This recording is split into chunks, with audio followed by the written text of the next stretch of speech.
Open Banking, que começou a ser implantado neste ano, entra agora no segundo semestre em sua segunda, terceira e quarta fase.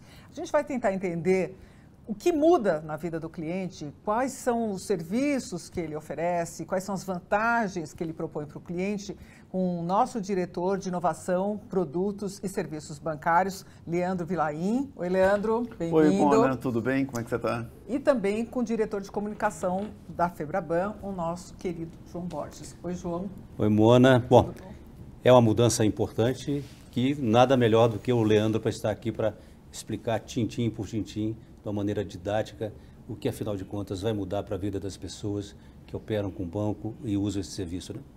Exatamente, João, porque a gente está vendo que, apesar da maioria das pessoas não saberem direito como é que isso vai funcionar, há um mistério como em torno do Pix, quando o Pix surgiu. É muita novidade nessa era digital na cabeça dos clientes, das pessoas. Então, vamos tentar ser bem didático. Qual seria a principal diferença, por exemplo, entre Pix e Open Banking? Obrigado, Mona.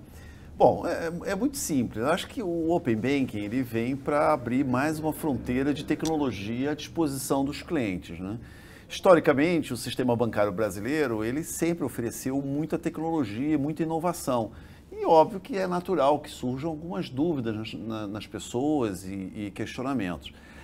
A gente sabe que o Pix foi um lançamento que foi feito no ano passado e ele tratava basicamente da possibilidade de você transferir dinheiro entre duas pessoas, entre duas pessoas físicas ou duas pessoas jurídicas, duas empresas, enfim, você executar pagamentos a partir do aplicativo do seu banco. Mas o Pix, essencialmente, ele trata única e exclusivamente de transferência ou pagamento de recursos, o que é muito diferente do Open Banking. O Open Banking, que entra agora na sua segunda fase a partir de agosto desse ano, de 2021, ele trata da possibilidade, ele dá ao consumidor a possibilidade de dar uma autorização para o seu banco ou para a sua instituição financeira compartilhar os seus dados com outra instituição financeira. Vai ser uma maneira muito simples e muito amigável de você, através da sua tela de celular, permitir que uma instituição financeira possa analisar o seu crédito, possa analisar o seu extrato ou possa simplesmente disponibilizar para você algumas informações que estão em outra instituição financeira. Leandro, esse é um ponto importante, que é o seguinte. Bom, eu sou correntista de um banco. O banco tem as minhas informações, sabe os empréstimos que eu tomei, como eu paguei, qual é meu rendimento, meu patrimônio, enfim. E o outro banco vai ter acesso a essas informações. Agora, onde é que está o interesse do correntista? Qual é a vantagem que ele leva nessa história? Ótima pergunta, João. O processo de abertura de conta, por exemplo, ele vai se tornar muito mais fácil. Imagina, por exemplo, que você tem uma conta em um determinado banco, você está habituado, você já tem o teu histórico de pagamentos, você tem o seu histórico de cadastro, você tem todas essas informações com o banco. Na medida em que você possa optar para abrir uma conta em uma outra instituição financeira com a qual você não tem relacionamento, você poderá permitir que o banco onde você já tinha suas informações e lá todo o seu histórico possa ser transferido para essa nova instituição financeira. É como se você não tivesse que começar do zero. Exatamente. A nova instituição financeira vai passar a conhecer todo o teu comportamento de gasto, todas as suas informações, vai carregar para dentro do seu novo relacionamento todas aquelas informações que você construiu ao longo dos últimos 12 meses. Aumenta a competição. Aumenta a competição, mas mais do que isso, traz muita conveniência para o cliente, que não vai mais precisar trazer extrato bancário ou trazer contra-cheque ou comprovante de rendimento. Todas as informações de uma instituição poderão ser transferidas para outra instituição, sempre mediante a autorização do cliente. Isso é muito importante destacar. Então, Leandro, eu ouvi você falar num workshop outro dia que só com o consentimento do cliente os dados dele serão passados de uma instituição para outra. Ou seja, a instituição A, ela tem que solicitar para o cliente se ele pode, se ele autoriza passar os dados dele para a instituição B. Quando se fala em dados, e hoje a gente sabe qual é a riqueza de dados, as pessoas estão todas loucas em cima de redes sociais, em cima de dados, né? A gente sabe que os dados são os nossos tesouros, né? Quem deve passar seus dados? A quem você pode autorizar e quem não pode? A gente pode negar todo mundo, analisar direito como é que é essa história, para daí depois consentir? Boa, boa, Mona. Vamos por parte, responder essa pergunta por parte. A primeira parte, sim, é absolutamente necessário o consentimento que a gente chama aqui de um processo de consentimento do cliente. Esse consentimento sempre vai se dar de forma eletrônica. E mais do que isso, ele não vai dar só consentimento, nesse exemplo que você deu, não é só consentimento para a instituição A, para a instituição financeira A. Ele vai dar o consentimento para a instituição financeira A, que está recebendo as informações, mas ele também vai dar o consentimento para a instituição financeira B, que estará transmitindo as informações. Então aqui você tem uma dupla camada aqui de autorizações para trazer mais tranquilidade e mais segurança para o consumidor. Essas informações serão transferidas a critério do cliente. Então, eu posso, por exemplo, algumas dúvidas que podem surgir. Eu posso, por exemplo, permitir que transfira só os meus dados cadastrais, como nome, endereço, meu telefone, meu endereço de e-mail, e não permitir a transferência, por exemplo, da minha movimentação de conta corrente? Sim, você pode. Eu posso autorizar que transfira somente as informações de conta corrente, mas não as minhas informações de cartão de crédito? Também pode. Eu posso autorizar o contrário. Eu posso autorizar, eu como consumidor, vou poder autorizar só a transferência das informações das minhas movimentações de cartão de crédito e não da minha conta corrente. Isso também pode. Então, vai se dando muita flexibilidade ao consumidor para poder dar as autorizações que ele julgar interessantes, ele julgar relevantes. A segunda parte da sua pergunta é com relação se ele vai autorizar todos esses consentimentos. Acreditamos que o consumidor ele vai dar autorização naquelas transações em que ele perceba que tem um valor agregado, tem valor naquele consentimento, naquela autorização. É muito importante para o consumidor observar para que está sendo utilizada aquela informação. Então, se eu estou autorizando que o meu banco transfira as minhas informações de endereço, nome, CPF, enfim, e-mail e telefone celular para outra instituição financeira, é muito importante para que eu saiba para que essa instituição financeira está pedindo essas informações. Qual é a vantagem que eu vou ter? Eu vou ter um crédito mais barato? Eu estou abrindo uma conta? Eu vou ter um produto que eu não tenho acesso hoje? Se o cliente perceber que tem valor nesse consentimento, ele dará.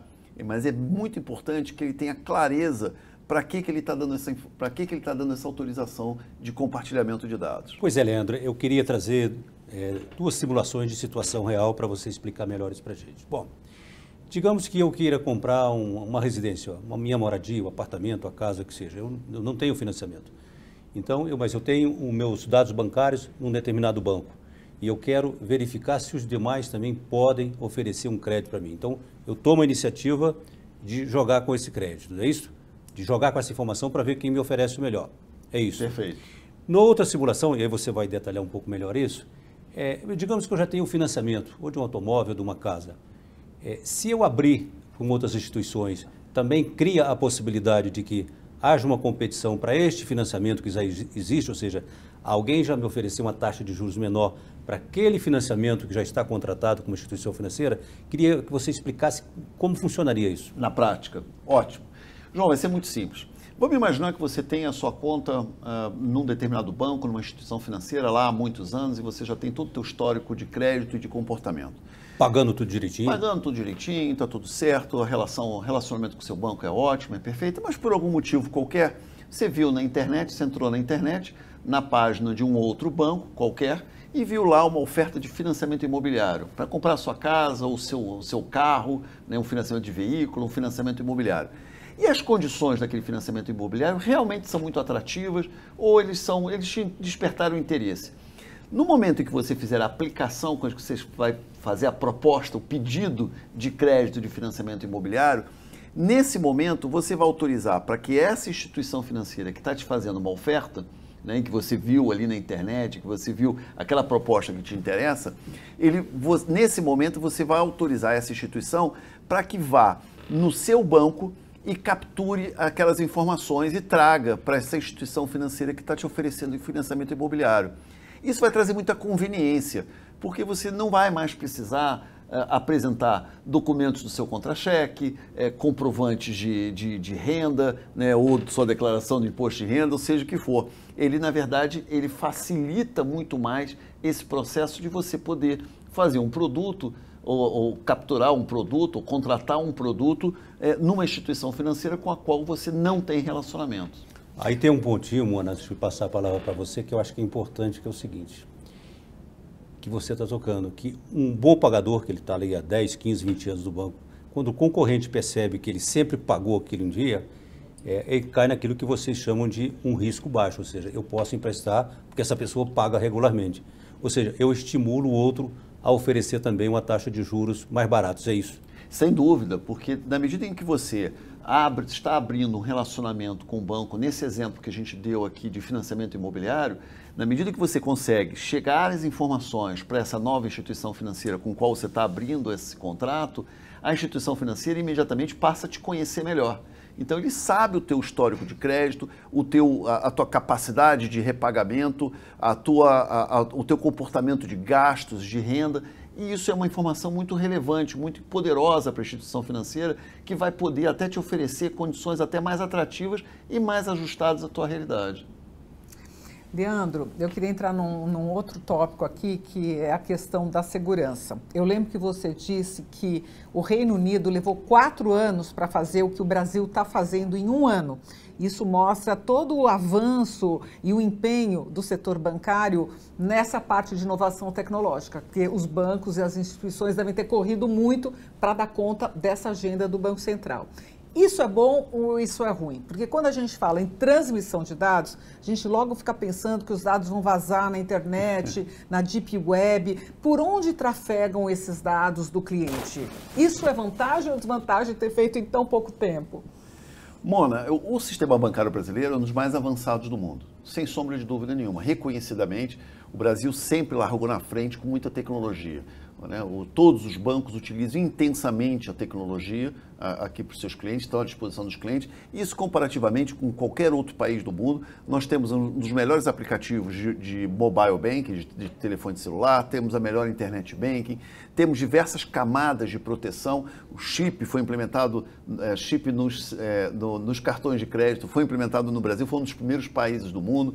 O Brasil também tem uma característica enorme de captura, de utilização de dados biométricos, seja por face, seja por palma da mão. Então, o Brasil sempre, o sistema bancário brasileiro sempre foi um sistema de muita modernidade, de muita inovação, de muito investimento em tecnologia. E visa o que a gente fez, o que a gente conseguiu implementar aí com o Pix no ano passado, que também, por um acaso, foi em tempo recorde. Né? Então, o sistema bancário está sempre muito engajado com essa inovação. O Open Banking é mais um passo disso. E aproveitamos também não só o engajamento dos bancos com a relação ao Open Banking, nós colocamos muito engajamento, fizemos uma estimativa agora, gastamos mais de 15 mil horas na fase de planejamento, com equipes dedicadas, mais de 250 pessoas envolvidas. Então foi de uma complexidade muito grande para poder administrar isso tudo, foi um enorme desafio. Mas aproveitamos também o conhecimento dessas pessoas. As equipes de tecnologia e as equipes dos bancos são altamente qualificadas, mesmo comparativamente com outros países. O Brasil está muito avançado na área de segurança bancária e o CIAB todos os anos mostra isso para a gente. Então, eu acho que esse ganho de conhecimento foi totalmente aplicado no Open Banking e nós trouxemos o que tem de mais moderno na tecnologia.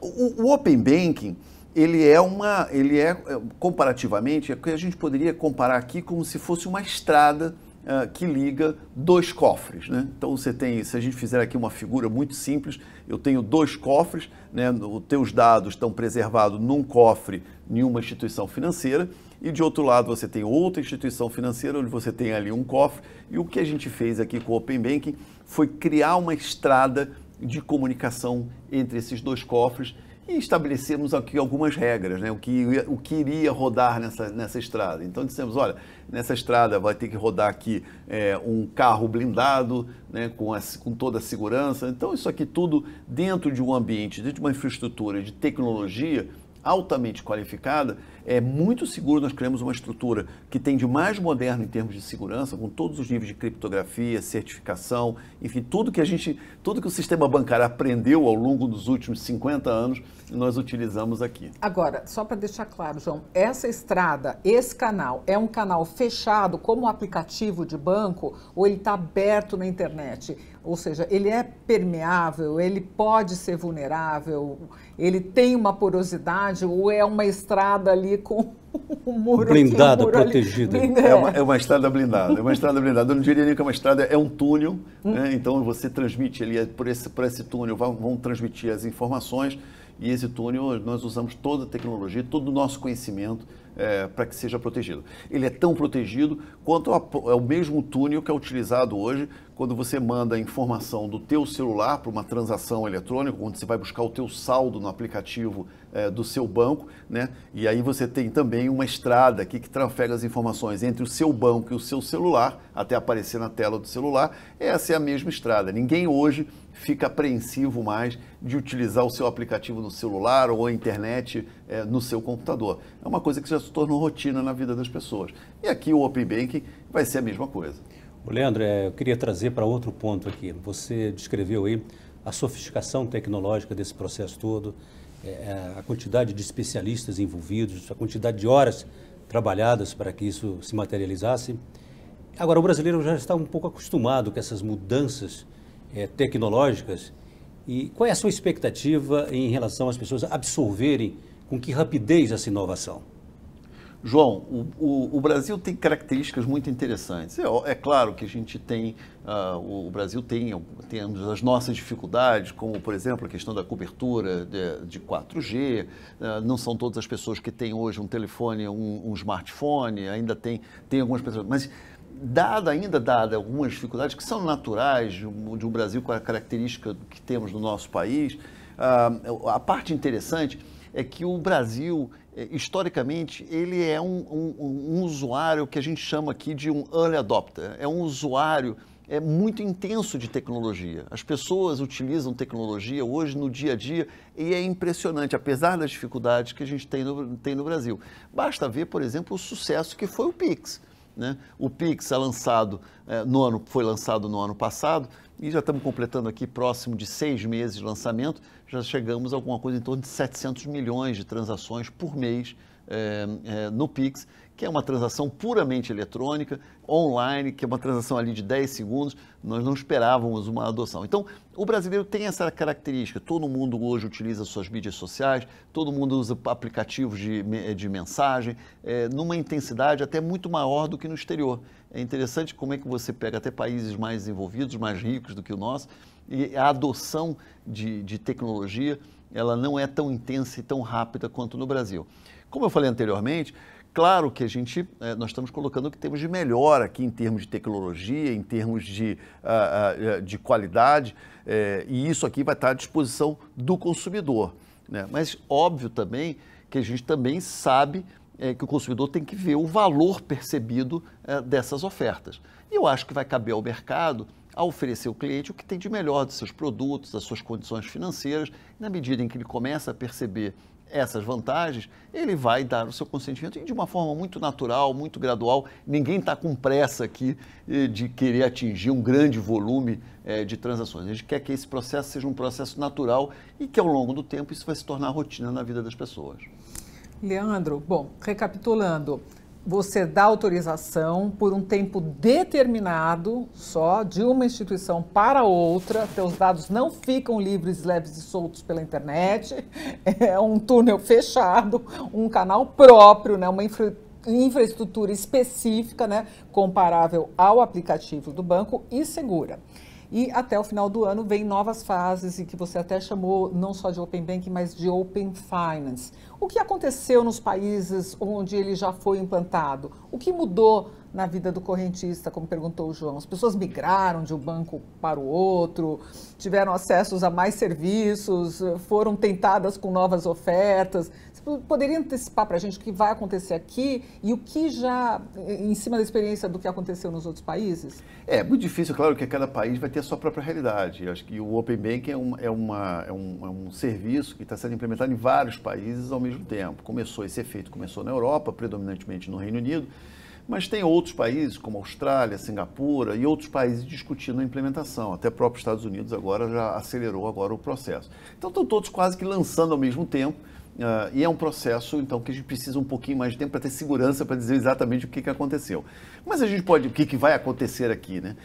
Agora, efetivamente, o que aconteceu no Reino Unido, predominantemente, que foi o primeiro país a lançar, o que se percebeu foi uma nova gama de novos produtos e serviços que começaram a surgir. Então, produtos, eu diria que o Open Banking, ele é muito parecido, comparativamente, quando a gente lembra lá na década de 80 e começou a chegada da internet no sistema bancário, ou a chegada da internet no Brasil, nós tínhamos até dificuldade de entender um pouco para que servia a internet, né? Eu lembro as primeiras páginas, você tinha lá, eram páginas meramente informativas, e você dizia, puxa, para que serve esse negócio? E ao longo do tempo, a internet foi dando aplicabilidade para uma série de produtos e serviços. E hoje eu diria, até a própria pesquisa do SEAB, nos mostra que 74% das transações se dão hoje ou pelo computador ou por celular. Então, onde comprova que hoje a gente já não consegue mais viver sem a internet, que era uma coisa que a gente não sabia exatamente para que servia há 20 ou 30 anos atrás. O Open Banking, eu acho que a gente está num passo um pouquinho mais à frente, né? A gente sabe exatamente para que serve a transmissão de informações. Na largada, ele já tem características muito importantes para algumas aplicações no dia a dia. Eu vou te dar um exemplo. Nós vamos pegamos, por exemplo, uma pequena empresa. Vamos imaginar que eu tenho uma pequena empresa, uma microempresa, e essa microempresa, por razões históricas, eu tenho conta em 2 instituições financeiras. Por razões históricas, 2 ou 3, é muito comum, às vezes um pequeno empresário tem conta em mais de um banco, e ao final do dia ou ao final da semana, ele precisa fazer a conciliação bancária. É natural, né? Ele precisa chegar no final do dia e saber se os clientes deles pagaram as suas faturas, pagaram as suas duplicatas. Ele precisa saber se os fornecedores dele, se ele já pagou os fornecedores. Então, ele tem, enfim, outras despesas, as despesas recorrentes da empresa. Então, ele pega, historicamente, o que acontecia até hoje? Ele tinha que pegar aqueles extratos bancários do banco A, do banco B, do banco C, provavelmente botava tudo em cima da mesa e ia começando a fazer toda a conciliação bancária. O Open Banking, assim, de cara, já facilita muito a vida desse pequeno empresário, na medida que ele pode pegar todas as informações de 3 instituições bancárias, 3 instituições financeiras e concentrar essas informações numa única instituição financeira e ter um extrato consolidado, um extrato de movimentação dele consolidado de todas as movimentações, vai facilitar muito a vida dele em termos de conciliação financeira, que antes tomava tempo, algumas horas no empresário, e ele pode dedicar essas horas para vender mais produtos e gerar mais clientes. Da mesma forma que temos outros produtos que provavelmente surgirão. No caso do Reino Unido, surgiram produtos até mesmo na questão relacionados à identificação pessoal das pessoas. Então, eu tinha uma determinada instituição financeira na qual eu estava abrindo uma conta, abrindo um relacionamento, e então eu ao autorizar que meus dados sejam transmitidos do banco B para o banco A, nesse momento eu já estou me autenticando. Então, tem um processo aqui de autenticação, melhora muito também a vida das pessoas para abertura de contas usando o celular, abertura de contas digitais, etc. E provavelmente uma série de outros produtos surgirão. Essa consolidação de dados que você falou, que eu imagino que é como se fosse um dashboard, né? Cruza a informação daqui, dado de lá, a planilha dos funcionários, os investimentos da pessoa, enfim, ela fica numa nuvem, ela fica ancorada em algum lugar? Não. Essa é a beleza do projeto. Nós montamos uma tecnologia, uma infraestrutura que você não precisa ter a centralização dos dados num único local. Lembra quando eu falei há pouco que nós tratávamos aqui, nós tínhamos, na verdade, 2 cofres, né, com as informações dos clientes, e no meio tem uma estrada. Essa estrada só liga esses 2 cofres, só liga essas 2 instituições. não vai ficar armazenado, não há necessidade de ficar armazenado os dados de todos os clientes do Sistema Bancário Nacional em um único computador, em um único local. Isso vai continuar, nós estamos usando uma tecnologia de aplicativos, de conexão de aplicativos, que não requer essa centralização de informações em um único local. Portanto, cada instituição financeira vai poder preservar os seus níveis de segurança que são atualmente utilizados para poder preservar a segurança da informação do cliente. Uma boa aula, né, Mona? Nossa, muito. E eu acho que a gente já vai aprender muitos novos termos, né? Tem muita coisa por aí, né? Isso é natural. O sistema bancário é um sistema que tem se utilizado muito da tecnologia, especialmente no Brasil, né? Temos aqui diversas ferramentas e diversas funcionalidades à disposição do cliente. E eu acho que esse movimento não para, né? E obviamente que algumas dessas tecnologias, algumas dessas ofertas, dessas possibilidades estão à disposição do cliente, mas também tem muita tecnologia que está por trás das cortinas, né? Está ali por trás que o cliente nem percebe, né? Eu acho que o Open Banking, por exemplo, também vai movimentar muito o mercado de dados. Os bancos serão grandes demandadores, grandes utilizadores de outras ferramentas como inteligência artificial, atendimento robótica, algoritmos de dados, cientistas de dados. Então, esse será um mercado em que o sistema bancário realmente vai crescer muito nessa questão de manipulação de informação e de dados. Leandro, muito obrigada por essa verdadeira aula, como disse o João. Acho que a gente tem que aproveitar ele mais aqui para esclarecer as coisas para a gente. Sandbox, moeda digital, Bitcoin, né, blockchain. Fazer um glossário, e até porque também, como ele disse, esse processo vai evoluir, novas questões, novos serviços aparecerão. E aí contamos com você para continuar. Obrigado, eu estou à disposição e mudam todos os dias. Né? Todos os dias tem novas tecnologias, novas experiências, novas possibilidades pela frente. Eu estou aqui à disposição de vocês a hora que vocês precisarem. Muito obrigado. Obrigada.